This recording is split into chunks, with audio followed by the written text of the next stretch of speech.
আসসালামু আলাইকুম। সংবাদে আপনাদের সবাইকে স্বাগত জানাচ্ছি। আমি ফিরোজ তোহা। শুরুতেই সংবাদ শিরোনাম। বাংলাদেশের সর্বশেষ গুরুত্বপূর্ণ আপডেট সংবাদে আপনাকে স্বাগত। শুরুতেই সংবাদ শিরোনাম, পরে বিস্তারিত। শুরুতেই জানাবো, আওয়ামী লীগ দেশকে অস্থিতিশীল করার চেষ্টা করছে, তাদের ঘুম হারাম করে দেব, হুঁশিয়ারি করলেন স্বরাষ্ট্র উপদেষ্টা।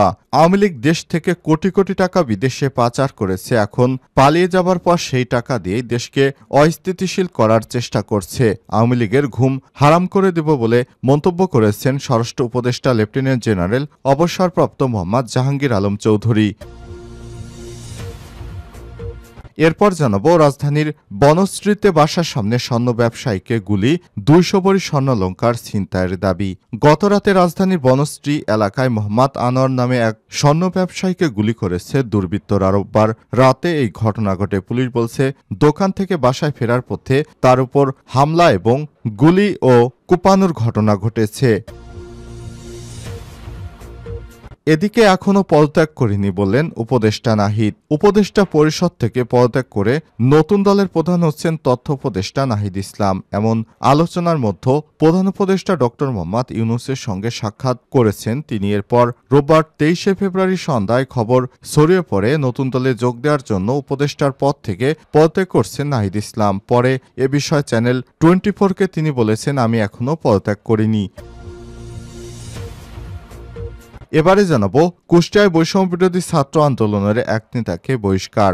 সাংগঠনিক শৃঙ্খলা বিরোধী কর্মকাণ্ডে জড়িত থাকার অভিযোগে বৈষম্যবিরোধী ছাত্র আন্দোলন কুষ্টিয়ার কুমারখালী উপজেলা শাখার যুগ্ম আহ্বায়ক মোহাম্মদ রিপন হোসেনকে বহিষ্কার করা হয়েছে।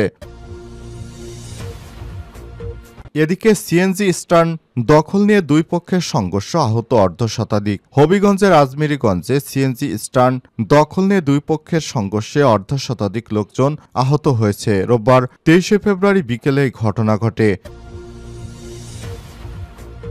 এবং সর্বশেষ জানাবো, কুয়েটের সংঘর্ষ, 25শে ফেব্রুয়ারি খুলনা বিএনপির কর্মসূচি ঘোষণা। খুলনা মহানগর বিএনপির সদস্য সচিব শফিকুল আলম তুহিন অভিযোগ করে বলেছেন, খুলনা প্রকৌশল ও প্রযুক্তি বিশ্ববিদ্যালয় কুয়েটে বৈষম্যবিরোধী ছাত্র আন্দোলন, ছাত্র শিবির, ছাত্র লীগের কমিটি রয়েছে, তাহলে ছাত্র দলের কমিটি কেন থাকবে না? এই বৈষম্য আমরা মানতে পারি না। প্রিয় দর্শক, এতক্ষণ শুনছিলেন সংবাদ শিরোনাম, এবারে বিস্তারিত।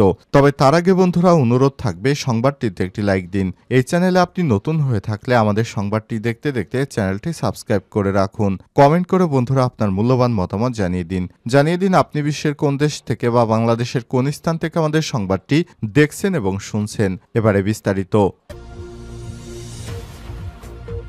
আওয়ামী লীগ দেশকে অস্থিতিশীল করার চেষ্টা করছে, অভিযোগ করলেন স্বরাষ্ট্র উপদেষ্টা। তিনি বলেছেন, তাদের ঘুম হারাম করে দেব।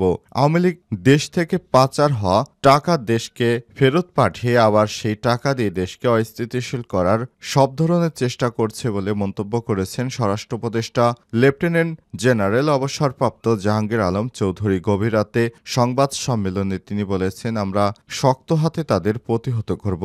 আওয়ামী লীগের যারা এসব কাজ করছে তাদের ঘুম হারাম করে দেব। রোববার দিবাগত রাত 3টা 5 মিনিটের দিকে বাড়িধারা ডিওএইচএস এর সামনে নিজ বাসায় জরুরি সংবাদ সম্মেলন ডেকে এমন মন্তব্য করেছেন স্বরাষ্ট্র উপদেষ্টা। তিনি বলেছেন, আওয়ামী লীগের দোসররা দেশকে অস্থিতিশীল করার চেষ্টা করছে। দেশ থেকে স্থানান্তর হওয়া টাকা আবার দেশকে ফিরিয়ে দিয়ে এই টাকা দিয়ে দেশকে অস্থিতিশীল করার চেষ্টা করছে আওয়ামী লীগ। এক্ষেত্রে তারা প্রচুর টাকা ব্যবহার করছে, তাদের কঠোর হাতে দমন করা হবে। আওয়ামী লীগের যারা সব কাজ করছে তাদের ঘুম হারাম করে দেব। এর আগে দেশের সার্বিক আইন শৃঙ্খলা পরিস্থিতি নিয়ন্ত্রণে স্বরাষ্ট্র উপদেষ্টা ব্যর্থ হয়েছেন উল্লেখ করে তার পদত্যাগের দাবি করে মধ্যরাতে হলপাড়া থেকে মিছিল বের করে রাজ্য ভাস্কর্যের পাদদেশে বিক্ষোভ করেন ঢাকা বিশ্ববিদ্যালয়ের সাধারণ শিক্ষার্থীরা। এ সময় তারা স্বরাষ্ট্র উপদেষ্টার পদত্যাগের আলটিমেটাম দিয়েছেন। এই প্রসঙ্গে উপদেষ্টা বলেছেন, তারা চায় আইন শৃঙ্খলা পরিস্থিতি উন্নতি, সেটার জন্য যা যা করা দরকার আমি করব, তাহলে আর তো পদত্যাগের কোনো প্রশ্নই আসে না। দেশের এমন পরিস্থিতিতে যেন আইনশৃঙ্খলা পরিস্থিতির উন্নতি হয়, আমি সেই ব্যবস্থাই করছি। আগের চেয়ে আইনশৃঙ্খলা পরিস্থিতি অনেক উন্নতি হয়েছে, সামনে আরও উন্নতি হবে। তিনি বলেছেন, আগামীকাল অর্থাৎ আজ সোমবার থেকে আইনশৃঙ্খলা বাহিনীর টহল আরও বাড়বে। যেখানে ঘটনা ঘটবে সেখানেই ব্যবস্থা নেওয়া হবে, কাউকে ছাড় দেওয়া হবে না। আইনশৃঙ্খলা রক্ষাকারী বাহিনী কারো গাফিলতি পাওয়া গেলে তাদের বিরুদ্ধেও ব্যবস্থা গ্রহণ করা হবে। ধর্ষণ, ছিনতাই, চুরি ও ডাকাতির ঘটনায় জনমনে ব্যাপক আতঙ্ক ক্ষোভের সৃষ্টি হয়েছে। সর্বশেষ রোববার রাত 10:30টার দিকে রাজধানীর বনশ্রীতে ব্যবসায়ীকে গুলি করে ছিনতাই এবং মোহাম্মদপুরে ডাকাতির ঘটনায় বেশ আলোড়ন তৈরি হয়েছে। বনশ্রীতে বাসার সামনে স্বর্ণ ব্যবসায়ীকে গুলি, 200 ভরি স্বর্ণালংকার ছিনতাইয়ের দাবি। রাজধানী বনশ্রী এলাকায় মোহাম্মদ আনোয়ার নামের এক স্বর্ণ ব্যবসায়ীকে গুলি এবং কুপিয়েছে দুর্বৃত্তরা। রোববার রাতে এই ঘটনা ঘটে। পুলিশ বলছে, দোকান থেকে বাসায় ফেরার পথে তার উপর হামলা করা হয়। রামপুরা থানার ভারপ্রাপ্ত কর্মকর্তা ওসি আতাউর রহমান আকন্দ বলেছেন, ওই ব্যবসায়ীর দোকান বনশ্রী ডি ব্লকে। প্রতিদিন তিনি দোকান থেকে রাতে বাসায় ফেরেন। রোববার বাসায় যাওয়ার সময় 3টি মোটরসাইকেলে করে আসা ছিনতাইকারীরা তাকে ঘিরে ধরে এ সময় তার কাছে থাকা স্বর্ণালংকার লুট করে নিয়ে যাওয়া হয়। তিনি আরো বলেছেন, মোহাম্মদ আনোয়ারকে লক্ষ্য করে ছিনতাইকারীরা গুলি ছোড়ে এবং ছুরিকাঘাত করে। তার শরীরে গুলি ও কোপানোর চিহ্ন রয়েছে। এই ঘটনায় এখনো কাউকে চিহ্নিত করা যায়নি, তবে পুলিশ ইতিমধ্যেই ঘটনাস্থলে গিয়ে আলামত সংগ্রহ করেছে। ছিনতাইকারীদের শনাক্ত করতে পাশের বাসার বিভিন্ন সিসিটিভি ফুটেজ বিশ্লেষণ করা হচ্ছে। রামপুরা থানা পুলিশ জানিয়েছে, হামলা ও ছিনতাইয়ের ঘটনায় ভুক্তভোগীদের বাসার সামনেই ঘটেছে। এই ব্যবসায়ী পুলিশের কাছে দাবি করেছেন, ছিনতাইকারী তার কাছ থেকে 200 ভরি স্বর্ণালংকার নিয়ে গেছে। আহত আনোয়ারকে ঢাকা মেডিকেল কলেজ হাসপাতালে ভর্তি করা হয়েছে বলেও জানিয়েছে পুলিশের কর্মকর্তারা। এখনও পদত্যাগ করেনি উপদেষ্টা নাহিদ। উপদেষ্টা পরিষদ থেকে পদত্যাগ করে নতুন দলের প্রধান হচ্ছেন অন্তর্বর্তীকালীন সরকারের তথ্য উপদেষ্টা নাহিদ ইসলাম। এমন আলোচনার মধ্যে উপদেষ্টা ড মোহাম্মদ ইউনূসের সঙ্গে সাক্ষাৎ করেছেন তিনি। এরপর রোববার 23শে ফেব্রুয়ারি সন্ধ্যায় খবর ছড়িয়ে পড়ে নতুন দলে যোগ দেওয়ার জন্য উপদেষ্টার পদ থেকে পদত্যাগ করেছেন নাহিদ ইসলাম। এরপর চ্যানেল 24-এর সাংবাদিকরা নাহিদ ইসলামকে প্রশ্ন করে যে, আপনি কি পদত্যাগ করেছেন কিনা। তবে খবরটি গুজব বলে জানা গেছে। এখনও পদত্যাগ করেনি জানিয়েছেন নাহিদ ইসলাম।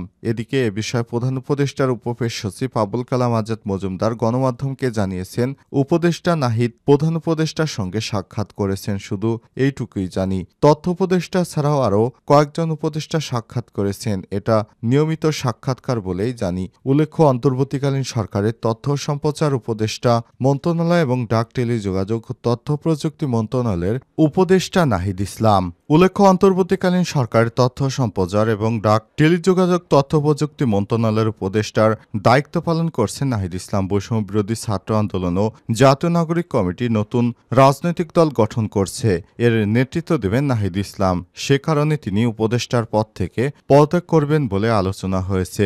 26শে ফেব্রুয়ারি নতুন এই রাজনৈতিক দলের আত্মপ্রকাশ হওয়ার কথা রয়েছে। কুষ্টিয়ায় বৈষম্য বিরোধী ছাত্র আন্দোলনের এক নেতাকে বহিষ্কার। সাংগঠনিক শৃঙ্খলা বিরোধী কর্মকাণ্ডে জড়িত থাকার অভিযোগে বৈষম্য বিরোধী ছাত্র আন্দোলন কুষ্টিয়া কুমারখালী উপজেলা শাখার যুগ্ম আহ্বায়ক মোহাম্মদ রিপন হোসেনকে বহিষ্কার করা হয়েছে। রোববার 23শে ফেব্রুয়ারি দুপুরে বৈষম্য বিরোধী ছাত্র আন্দোলন কুষ্টিয়া জেলা শাখার আহ্বায়ক হাসিবুর রহমান, সদস্য সচিব মুস্তাফিজুর রহমান স্বাক্ষরিত এক প্রেস বিজ্ঞপ্তিতে বিষয়টি নিশ্চিত করা হয়েছে। এর আগে কুমারখালী উপজেলা জগন্নাথপুর ইউনিয়নের কয়েকজন ভুক্তভোগীর কাছে থেকে ভাতার কার্ড দেওয়ার নাম করে টাকা নেয় ওই বৈষম্য বিরোধী শিক্ষার্থী। এমন অভিযোগের পর রোববার দুপুরে প্রেস বিজ্ঞপ্তির মাধ্যমে রিপনকে বহিষ্কার করার বিষয়টি জানানো হয়েছে।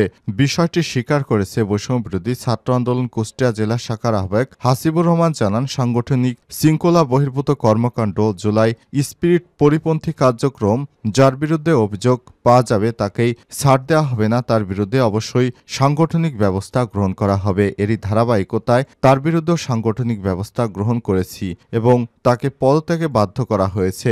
উল্লেখ্য, শিক্ষার্থীদের যে রাজনৈতিক দল আসছে, এই দলই নাগরিক কমিটি ও বৈষম্য বিরোধী আন্দোলনের নেতাদেরকে নিয়ে গঠিত হবে। এই নেতাদের এমন কর্মকাণ্ড আসলে সত্যি অভাবনীয়, কারণ তারা সাধারণ মানুষকে ভালোবেসে নতুন রাজনৈতিক বন্দোবস্ত করছে যে বা যারা এই ধরনের কর্মকাণ্ডের সঙ্গে জড়িত থাকবে তাদেরকে শিক্ষার্থীদের দল থেকে সরাসরি বহিষ্কার করা হবে, যা কেন্দ্র থেকেই নির্দেশনা দেওয়া হয়েছে।